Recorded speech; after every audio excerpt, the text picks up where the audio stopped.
Welcome to Bexton. We are the world's leading experts in geomembranes and geotextiles.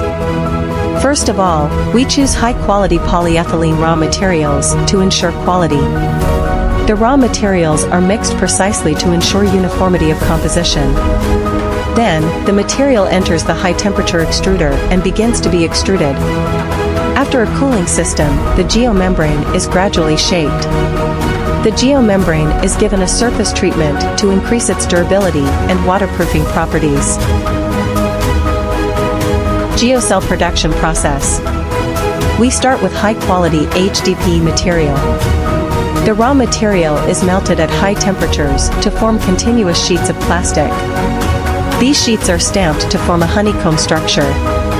Then, we heat laminate these structures to ensure that every joint is strong and sturdy. Every geocell undergoes rigorous quality testing before it leaves the factory to ensure that it will perform well in harsh environments.